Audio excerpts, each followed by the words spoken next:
Viewers, you are welcome to this platform. I want to begin another important exposition.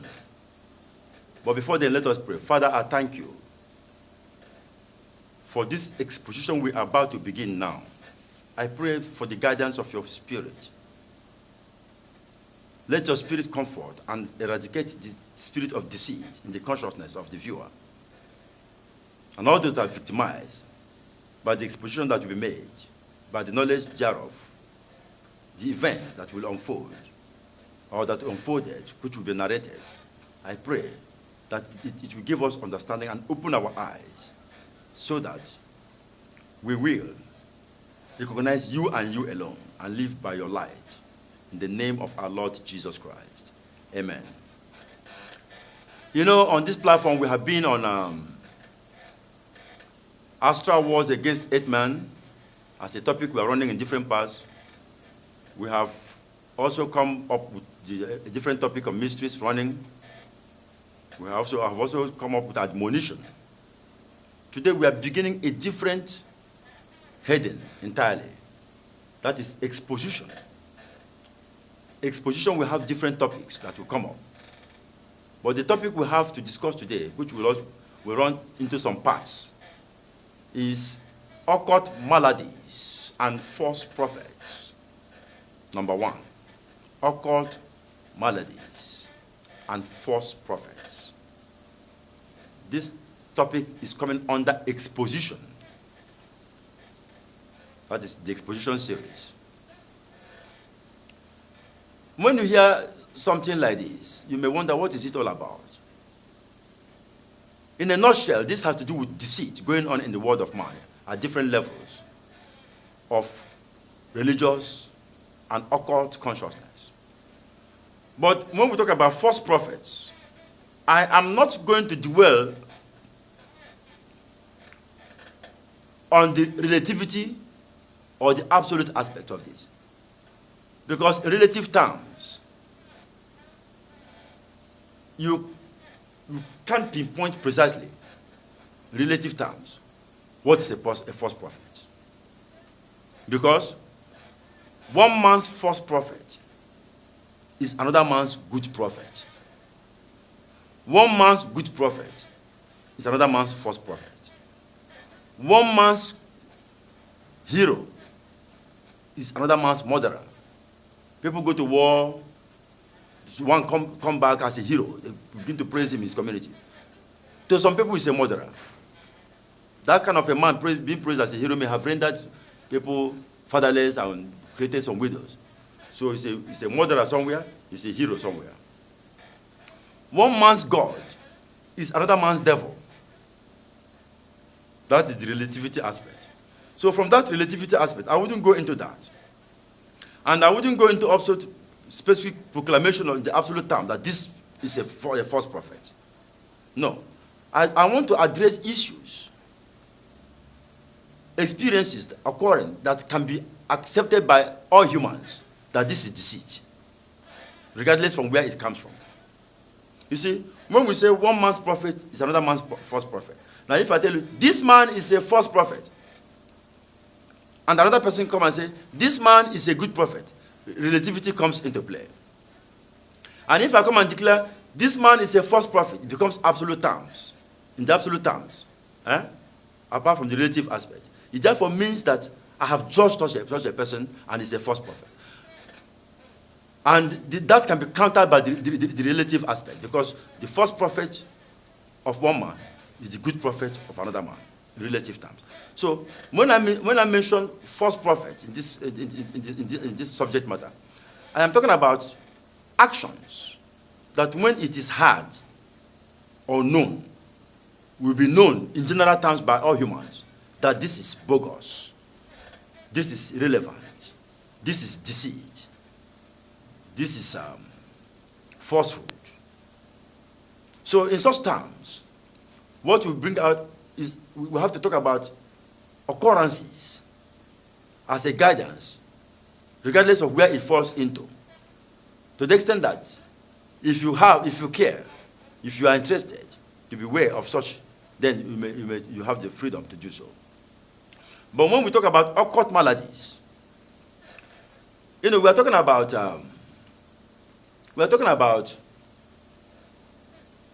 actions, the opposite side of vicious occult, but working in tandem with the host of darkness.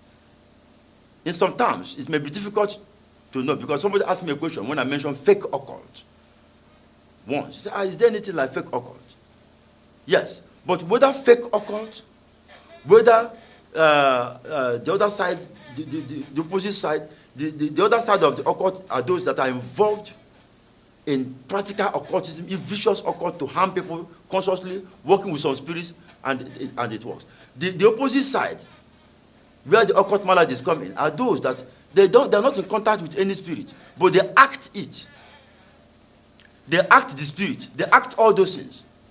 And it resembles the reality of the other side. But both sides, it's not like taking one apple. You take the apple, you know, you say this is the upper part of the apple, and then you say this is the bottom part of the apple. But in higher terms of the reality of the apple, both the upper part of the apple and the lower part of the apple is one apple. So whether occult maladies, false prophets, vicious occult, they are all united in wickedness. They are being used to fight against human beings in one way or the other. The only thing that those that are involved in the fake occultism, they are not consciously involved in occult, but they appear to be so in the eyes of many people. And this set of people, they have temples and shrines in different parts of the world, fake shrines, you see. Now, when we talk about things like this, we begin to talk about the origin. The origin of this has to do with the human frailties. Because in this material world that we are, in this world, a human being born on earth, on the normal human level, without coming to the platform of divine light in reality, has four major propensities, or four major limitations, or four major frailties. Number one of these frailties is that a human being in a normal setting of human world is sure to commit mistakes. He is sure to make mistakes. That is a limitation. That is a propensity inherent within that mundane aspect of the earth man. That's a frailty. Now, number two, a human being in the normal aspect of the human world is invariably illusioned. It's illusioned. Because his perceptual mechanism is programmed within that ambit of illusion. The way he perceives space, his reality of time, all are outside the framework of the reality of these things, symbolized in such formats. Number three, he has the tendency to cheat others. A human being in this human world, within the normal setting of the earth man, has the tendency to cheat others. See this happen in small ways. Even children cheat every day, school, everywhere, government, all over the world. That is the propensity. That is the frailty of man being played out. Then number four is that he is limited by imperfect senses. So when he relies on his senses to guide him to the path of truth, he will fail because his senses are limited. You know. Now, with these frailties of man, these imperfections are harnessed by certain forces to lead man astray.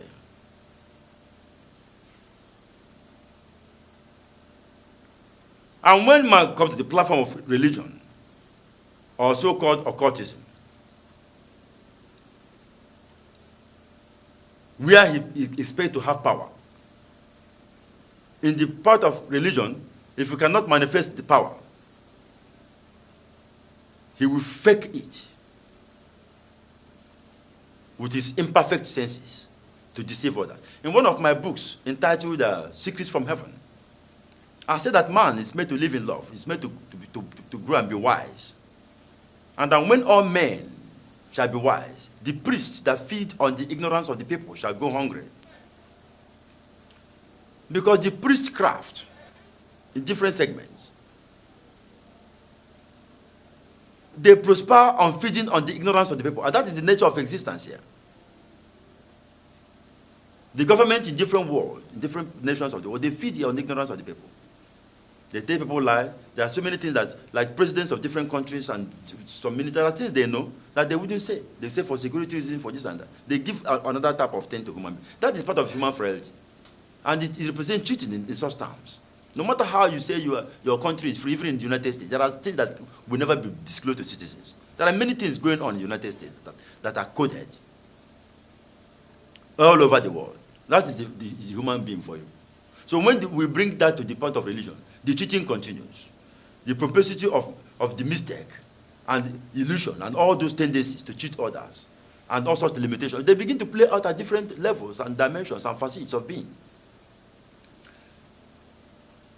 So now, for instance, when we talk about false prophets, we are talking about people, we are not talking about organization now or individuals, classified as false. We're talking about activity, even activities going on in the place that you think that false prophets will not be. Like for instance, today, in the Pentecostal church, where we are, a lot of things play out there that are illusions. There was a man that came to Port Harcourt to hold a crusade. Oh, he's a great man of God. Listen, I have been telling people this idea of great man of God, great man of God. These are mundane words. So we say generals of God. Let the Holy Spirit determine who is general or not. You don't know. There are many generals of God that are not there. You don't even know them. I've told you this platform how I went to a crusade, and the light of God came down and stood upon woman, and the Lord spoke to me that this is the greatest day. And there were a lot of senior ministers, great. If you're looking at in terms of general physical, you will see a lot of them physical. But that woman was not even up to was not even an usher.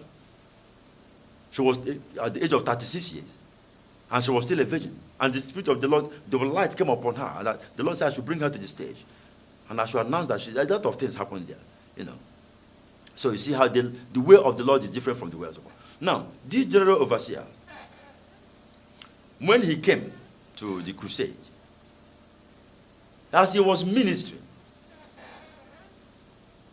he made an announcement that somebody is dying somewhere.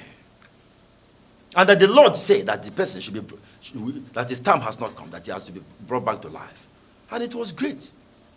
He sent 4 ushers to go and bring that man back to, bring the man to the crusade. The 4 ushers went to the location he gave, which he claimed that the Spirit of God revealed to him and directed him by ministration. That moment, the whole crowd in the stadium were jubilating that of a truth, the Spirit of God has come. Now, by the time they went there, they saw the man, even they saw the dead body.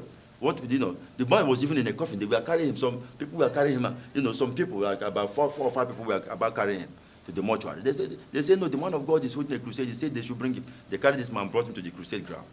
And the man of God came down from the podium and went there, lay hand on him, and spoke in tongues, and spoke in tongues, and spoke in tongues. And the man came back to life. When that happened, a lot of people, jubilated, glorified the Lord, and so many things happened, At the end, everybody left. The crusade was over.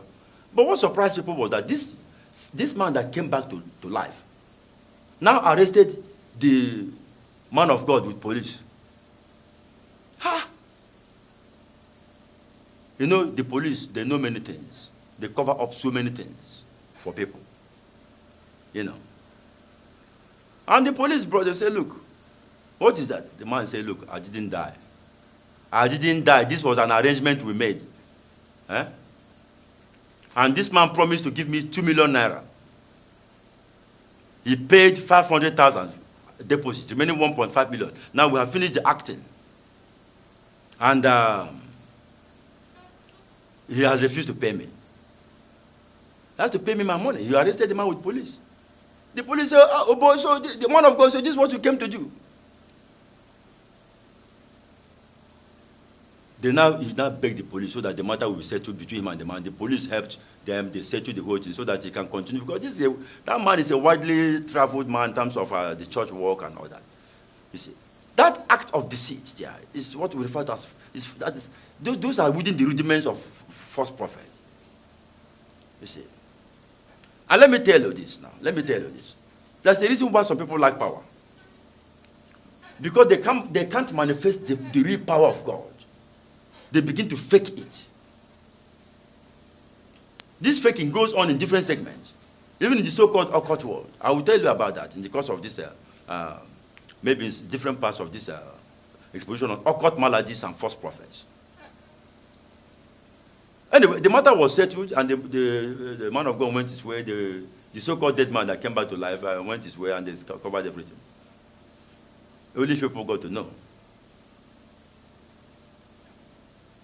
Now, let me tell you this. If you are a man of God, anywhere you are, you're a child of God, you are listening to me, believe that the power of God is real. There's nothing the Lord cannot do. You don't need to fake the power. But I want to warn you, don't pray for anybody to stop anything you know you are doing. It will never work. It will never work. As I'm here now, if I used to drink beer secretly, and I come out on this stage, speak, and after that, sometimes you call me, or you come to me and say, come and deliver my son. He drinks beer. If I know I love myself, I should never go to make prayer there and say, this boy, stop drinking beer. Because the spirit of that beer he drinks will join to the spirit of the beer that I've been drinking secretly and will cause problem to me. I'm telling you the truth. This is the truth. Because truth is bitter, but we will have to say it. Because there was a wise man in the ancient world who had power. You know, God gave him the power that anything this man says, stop. If you are somebody that is a criminal, you are brought to him, say, stop your criminal, it stops. Everything, he had that power in his word. But this man of God was addicted to sweet. He likes taking sweet all the time. Normally, he takes sweet. Every time he has things like, this chewing gum, but his own is sweet in his mouth. So eventually, it came to pass that a particular woman, that his little son used to steal money from her and buy sweet. The child is also addicted to sweet, to taking sweets. So this woman brought the child to the man of God, to the wise man, and said, oh, wise man, I've heard that you have power to speak, and anything somebody is doing that is unwanted should stop. Please speak upon this, my son. He used to steal my money and take sweets. He's addicted to sweets. Speak to this, my son, so that he will stop taking sweets. The man of God, the wise man, look at the boy. He knew that if he speaks to that boy to stop taking sweets, he himself will have problem. So he now told the woman, go and bring this boy 7 days' time. The woman said, but why? Why 7 days? Speak the word today. Speak the word today. He said, I have told you, come in 7 days' time. The woman left with the child, and from that moment the woman left, the wise man went to pray, said, oh God, help me. Help me to stop taking sweet, because I can't stop that boy from taking sweet for as long as I take it. Then after he started fasting and praying, prayed and stopped taking sweet. Then after the 7 days, the woman came back with the child. The wise man said, you child, I command you to stop taking sweet. And that was how that boy stopped taking sweet. So why people lack power is because they get involved. The things they know they do, they come out to ask others to stop doing them. It can never work. It has never worked. It will never work. And it is not working now. So all you have to do is to seek God in reality. Not for this mundane opulence, to perform fake miracles, and you come out to speak, and people say you are great, but you know that you are faking it. You are the false prophet. And you will never escape that which has been stipulated by the Holy Spirit for the false prophets. May the Lord bless this word. We'll come back again on this exposition because we have a lot of things to say here. And I pray that the Almighty Father will guide the hearer in light. In the name of our Lord Jesus Christ. Amen.